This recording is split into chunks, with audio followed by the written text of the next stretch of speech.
Esta manifestación se celebró en Madrid el 4 de mayo pasado. Como otras veces, en ella se pedía la despenalización de los anticonceptivos, la creación de centros de planificación familiar, el derecho a tener solo los hijos deseados. El Congreso de Diputados, pocos días después, aprobaba un proyecto que atendía por fin esta llamada que durante años no había encontrado respuesta. Se modificaba así el famoso artículo 416 y con ello se convertían en legales, solo a espera del dictamen del Senado, los métodos de anticoncepción cuyo uso, venta o propaganda podían suponer pena de cárcel. Una nueva política ante el hecho de la procreación se inauguraba. Con ello, los españoles quedamos igualados a los habitantes de otros 72 países de todo el mundo que suscribieron las declaraciones de la ONU de 1967 y 69 referentes a la discriminación de la mujer y al progreso social, y que tienen programas de planificación familiar. Junto a la despenalización de los anticonceptivos, el ministro de Sanidad y Seguridad Social anunciaba un plan de orientación familiar, con la apertura de 74 gabinetes por toda España, e informaba también de que a partir de ahora la Seguridad Social dispensaría anticonceptivos siempre que lo aconsejen razones médicas o sanitarios sociales. Si hay nidación, es decir, si empieza a formarse ese huevo, desciende hasta el útero y concretamente hasta el endometrio, que son estas últimas paredes del útero, ahí se anida y empieza a formarse el futuro bebé. La era de la planificación familiar se inicia oficialmente en España. ¿Cuál es su opinión sobre las nuevas orientaciones anunciadas por el Ministerio de Sanidad sobre planificación familiar? Desde luego es un paso positivo el que por fin se haya tenido en cuenta el grave problema que suponía la planificación familiar en este país y que no se abordaba, sino que se abordaba de una manera negativa, es decir, que se prohibía cualquier uso de anticonceptivos. La modificación del artículo 416 del Código Penal es una cosa realmente positiva, pero desde mi punto de vista el Gobierno se ha quedado corto. Se ha quedado corto porque el 416 debía haber sido derogado pura y simplemente y no solamente modificado. Y además el tipo de modificación que se ha hecho para mí es insuficiente. No solamente es esto, sino que además se han añadido otros artículos específicos para los anticonceptivos a la articulación general sobre productos farmacéuticos, cosa que me parece inútil y reiterativa. Y otra cosa que me parece muy grave, un problema muy importante, es que no se haya tenido en cuenta la modificación del artículo 418 que penaliza la esterilización voluntaria. Esta es a veces la única posibilidad para algunas mujeres y para algunos hombres de regular o de controlar su fertilidad y está castigada con unas penas que van de 12 a 20 años de cárcel para el médico que lo ejecute. Entonces yo creo que hasta que no se tenga en cuenta la modificación o derogación de este artículo 418 se habrá avanzado poco. Otro aspecto es el de los 74 centros de orientación familiar que ha prometido el ministro de Sanidad que se van a crear en breve plazo en colaboración con el Ministerio de Cultura. A este respecto, la explicación que ha dado el ministro a mí personalmente no me satisface. Primero, no creo que se deban llamar de orientación familiar. Creo que las mujeres y las parejas en este país somos ya adultos y que no necesitamos que nos orienten, sino que nos resuelvan un problema inmediato. Por otra parte, tampoco llego a comprender muy bien qué tiene que ver el Ministerio de Cultura en un tema que es de medicina preventiva y de salud general de la población. Y, por otra parte, por las explicaciones que ha dado el ministro en su intervención en las Cortes, parece que estos centros solamente se van a dirigir a matrimonios, cosa contra la que yo personalmente también estoy en contra, creyendo que la posibilidad de acceder a un método anticonceptivo es un derecho inalienable del individuo y que no se debe hacer ninguna discriminación en razón ni de edad, ni de estado civil, ni de medios económicos. Por otra parte, el ministro ha dicho también que en estos centros se hará una especie de balance por un personal técnico y cualificado para saber cuáles son aquellas mujeres que, en opinión de esta especie de comité, son las que deben tener la posibilidad de acceder a la planificación familiar o a los anticonceptivos suministrados gratuitamente por la Seguridad Social. Yo creo que tampoco se puede elaborar un comité técnico para este tema y que son las mujeres todas, sin discriminación, como ya he dicho antes, las que deben decidir y las que deben obtener de la Seguridad Social una total gratuidad y una total libertad para utilizar cualquier método anticonceptivo. Tere, tráeme, ¿es la señora Dorothy González? Buenas tardes. Pasen, por favor. ¿Qué tal? Hola, muy bien. Siéntese. Con frecuencia y en todo orden de cosas, las personas van por delante de las legislaciones. Esto que ha sucedido en nuestro país en varios terrenos de interés nacional se ha reflejado también en la postura tocante a la procreación y, por consiguiente, en el uso de anticonceptivos. Así lo prueba el hecho de que durante 1977 se consumieran en España más de 8 millones de anovulatorios o píldoras anticonceptivas, y que según la Dirección General de Ordenamiento Farmacéutico, el uso de estos anovulatorios haya experimentado un aumento anual del 18 al 20%. En este mismo sentido, se debe interpretar el hecho de que un año después de que comenzara a fabricarse la píldora en España, en 1967, 10 laboratorios lanzaron al mercado en un solo año 40 millones de unidades. Estos datos, y el que a pesar de las prohibiciones y la consiguiente desinformación, el índice de natalidad descendiera del 21,5 por mil en 1960 al 19,4 13 años más tarde, prueban hasta qué punto el ciudadano actuaba por su cuenta y por consiguiente se autorrecetaba. Naturalmente, el uso de cualquier medicamento indiscriminadamente es nocivo para la salud. Lo que pasa es que no todos los anticonceptivos son medicamentos o tienen sustancias hormonales o químicas perjudiciales. Por ejemplo, los dispositivos mecánicos tradicionales, como pueden ser el preservativo o el diafragma, en ningún caso pueden ser nocivos para la salud.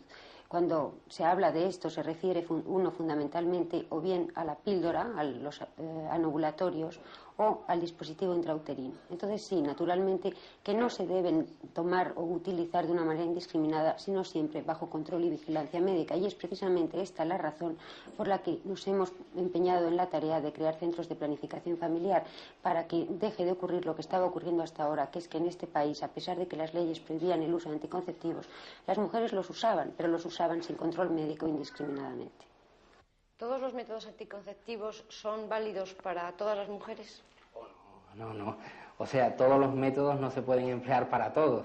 Por supuesto, el ser humano es un individuo muy individual y lo mismo naturalmente desde el punto de vista de anticoncepción. Hay lo que nosotros llamamos contraindicaciones para un anticonceptivo, ya sea hormonal, ya sea mecánico o ya sea químico. Naturalmente que hay muchas mujeres que esto lo desconocen y por eso es precisamente por lo que es bastante favorable que vengan a un ginecólogo de entrada para que con él junto logren naturalmente elegir el método anticonceptivo moderno que más le venga al organismo de esa señora. Naturalmente hoy no se puede decir que exista un anticonceptivo óptimo. Un anticonceptivo óptimo todavía en nuestro mundo no existe y no creo a lo mejor que logre existir.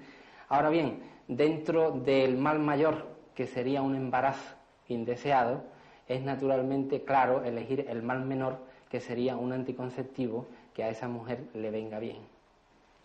De los anticonceptivos que existen actualmente, ¿cuál es el que tiene menos consecuencias secundarias? Bueno, hay que distinguir naturalmente si es un anticonceptivo hormonal, como por ejemplo la píldora, o un anticonceptivo mecánico, como puede ser por ejemplo el dispositivo intrauterino.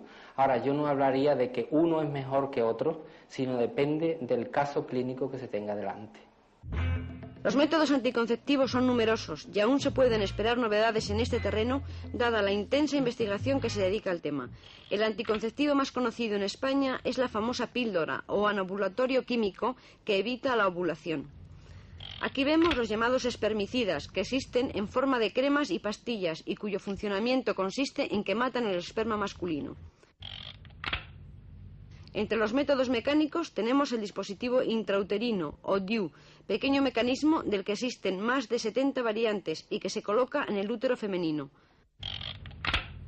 Por último, vemos en esta imagen el diafragma, equivalente al preservativo masculino y cuyos tamaños varían de acuerdo con el tamaño del útero de la mujer. Pero la planificación familiar no termina con el hecho de conseguir que las parejas puedan decidir el momento en que desean que nazcan sus hijos. Junto a esta tarea, sin duda primordial, la planificación familiar debe llevar a cabo un cometido de información sobre la sexualidad. A través de su experiencia en este centro de planificación, ¿usted diría que la información sexual de la gente que acude al centro es suficiente o insuficiente?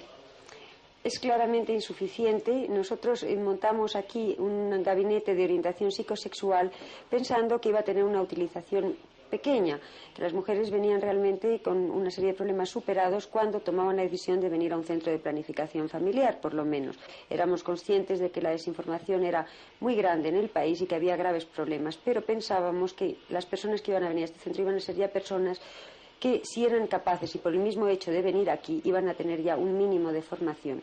No es así en absoluto y el gabinete de orientación psicosexual está funcionando también a tope y tenemos graves problemas de desinformación en todos los aspectos. ¿Qué relación hay entre desinformación y satisfacción sexual?